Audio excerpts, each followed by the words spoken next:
Oi, gente, quarta-feira, Rede Psi do Bem, senta aqui, papo de psi. Eu sou Fátima Francisco, psicóloga, mestre em ciência da saúde, coordenadora da Rede Psi do Bem.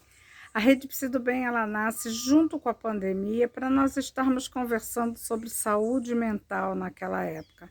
Em 2023, nós passamos a conversar também sobre o envelhecer. Bom, mas nós estamos falando sobre o TDAH, né?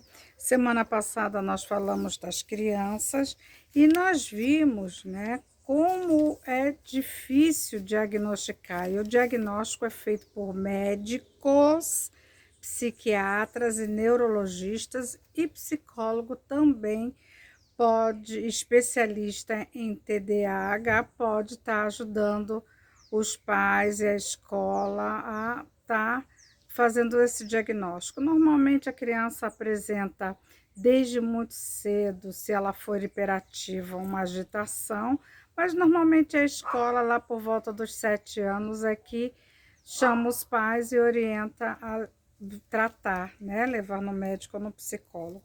E os sintomas nós vimos, né? Ele é genético, porque normalmente ele acontece, né, na família, outras pessoas da família também apresentam, mas ele é multifatorial, ele está ligado à deficiência de dopamina e noradrenalina, que dificulta a concentração e trabalha com a inibição dos impulsos, né?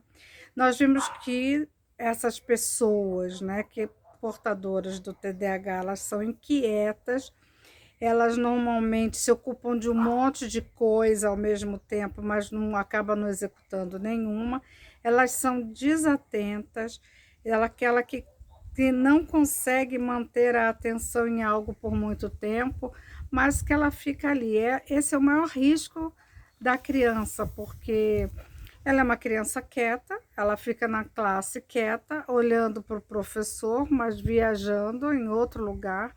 Mas o que vai apresentar que ela tem essa dificuldade são as notas muito baixas.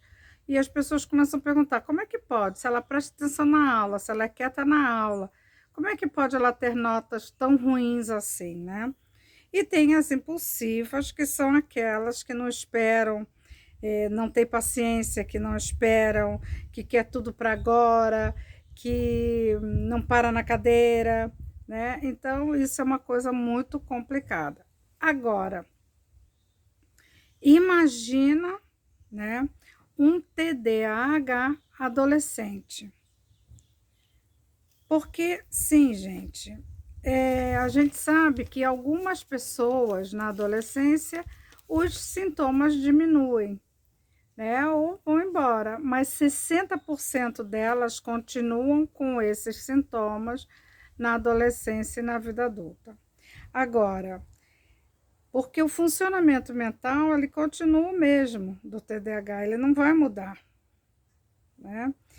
Os desatentos, a tendência dele é se recolherem. Eles se recolhem, eles ficam tímidos, quietos, sofrem ali calados, poucos amigos, não vão à festa porque nem são convidados, muitas vezes, né? Não namoram, ficam muito na deles. Esses são aqueles que eu falei que na escola corre o risco das pessoas não identificarem que eles têm, né, o transtorno. Eles são aquelas crianças e aqueles adolescentes que normalmente vão se isolar no quarto com a internet, em jogos, né, e com amigos virtuais. E vão ficar lá isolados, né? E os pais muitas vezes perguntam: mas ele não vai namorar, ele não sai, ele não tem amigos, ninguém convida ele para nada. São assim. E tem os hiperativos, dos impulsivos, que é aquele que dá muito trabalho, que tem, você logo vê que tem baixas notas na escola, ele não espera a vez dele para nada, ele não aceita regras. E aí ele começa a pensar: bom, se me chamam a atenção o tempo todo, então eu vou fazer besteira mesmo. E aí ele procura os amigos descolados, né, os bagunceiros, que querem experimentar de tudo. Aí começa o TDAH versus as drogas. Eles se relacionam com drogas lícitas, o cigarro e o álcool, ou ilícitas. A droga combina com TDAH? Sim. Falta dopamina no cérebro. O álcool deixa ele zen, mais solto. A maconha, ela vai diminuir aquele monte de pensamento acelerado que ele tem. Então ele acha, nossa, descobri a solução para o meu problema, para o meu cérebro. Né? Porque enquanto todo mundo fica agitado com a droga, ele fica mais calmo. Mas no início tudo é bom, né, gente? O problema é que com o passar do tempo, né, a droga vai ficando em excesso, porque cada vez eu preciso de mais, cada vez eu preciso de mais noradrenalina. E eu tenho um X de noradrenalina. Na verdade, o que a droga faz é dar um impulso nela e ela aparece, mas depois acaba, não tem o que fazer. E aí eu tenho adolescentes mais com TDAH, mais outra comorbidade que é a droga, né? A vida do adolescente ele já é complicado, né? É aquela criança que se transforma, que passa a ter ideias próprias, questionamentos próprios, grupos de amigos que o pai gosta ou não, amigos na internet, os hormônios, o sexo, tudo isso junto vira já uma confusão na cabeça do adolescente. Agora, imagina um adolescente, né, com TDAH que só quer o prazer, só quer amigo legal, só quer viver no legal. Normalmente são adolescentes assim, eu quero ser feliz, mas quem é que quer ser feliz o tempo todo? Né? Não dá, né? Porque ele é intenso, ele quer tudo rápido, quer tudo para agora, né?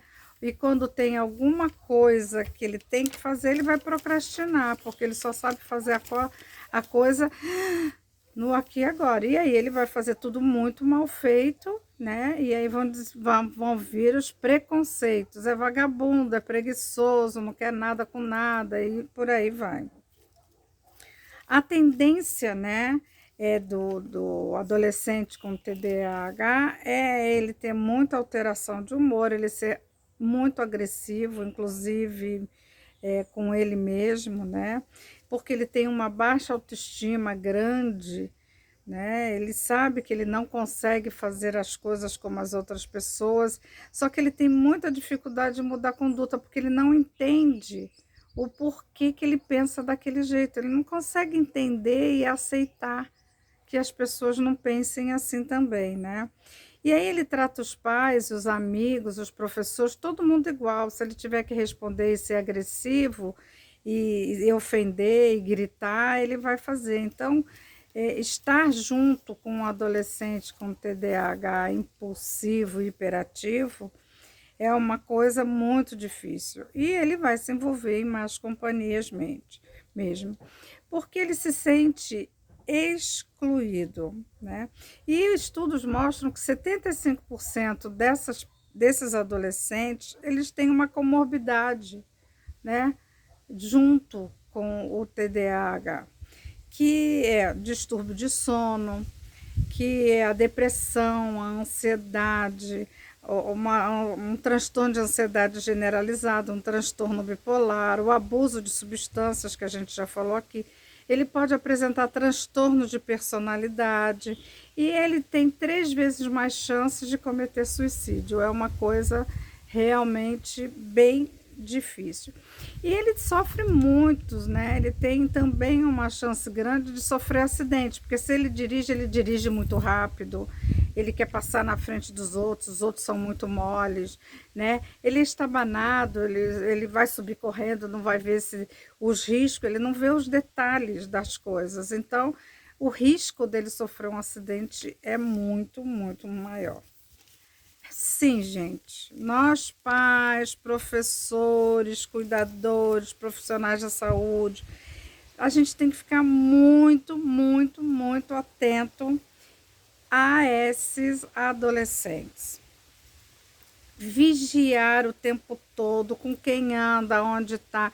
Isso são pais adotivos, avós que tomam conta desse adolescente. Quem toma conta desse adolescente tem que estar atento e vigiá-lo o tempo todo. Por quê? Porque ele não segue regra. Então, quem vai dar regra sou eu. Eu vou ter que manter a minha autoridade firme e exigindo que aquelas regras sejam cumpridas. Ele tem problema de acordar e de dormir. Então, quem tem que manter o horário desse sono sou eu, enquanto pai, enquanto cuidador. Eu tenho que manter essa organização, porque as mentiras são frequentes, né? Eles mentem porque eles sabem que aquilo não poderia ser feito e foi feito, então eles mentem. E eu preciso punir e dizer isso é um erro e erro tem punição. O remédio, se ele já for medicado, tem que ser tomado na sua frente. Por quê? Porque ele vai dizer que tomou e não tomou. E não vai adiantar nada. Esses pais têm que ter um compromisso de vigiar, zelar pela integridade desse filho o tempo inteiro, né? Eles agridem muito os pais, eles falam sem pensar e tratam o pai como se fosse amiguinho da escola, o professor também, mas a gente tem que ter muita paciência e tem que focar no que eu quero para esse adolescente lá no futuro. Ele só está falando, o meu dever é vigiar e vigiar com afeto, sempre elogiar o que ele faz de bom, mostrar que o amor que eu sinto por ele é maior do que aquilo que ele está falando, né? Esses adolescentes normalmente eles vão para a faculdade, demoram anos para se formar ou mudam, né, de faculdade, mudam de hoje eu quero administração, amanhã eu quero engenharia, depois eu quero marketing e eu vou fazer psicologia e por aí vai, né? Ele não para, toda vez que a coisa fica difícil, dá frustração, eu abandono. E aí esse pai também tem que estar ali, né, pronto para falar, não, nós vamos terminar alguma coisa. Então esse pai, ele vai funcionar o tempo todo auxiliando essa pessoa a chegar em algum lugar e ter alguma chance, né, no futuro, porque podem ser bons profissionais desde que tenha essa pessoa ali dando esse auxílio para ele encontrar aquilo que ele realmente gosta de fazer e faz bem. Gente, procura um médico e é o que eu digo sempre, não abandone seu filho, não abandone seu filho, você é o adulto, né? O TDAH é uma coisa muito complicada para pais e professores e principalmente para quem sofre dele, né? Então não podemos abandonar, vigie, fique de olho, existe tratamento, leve ao médico se você percebe alguma coisa diferente, né? Mas não abandone seu filho. Semana que vem nós vamos falar do TDAH em adulto. Um beijo e boa semana.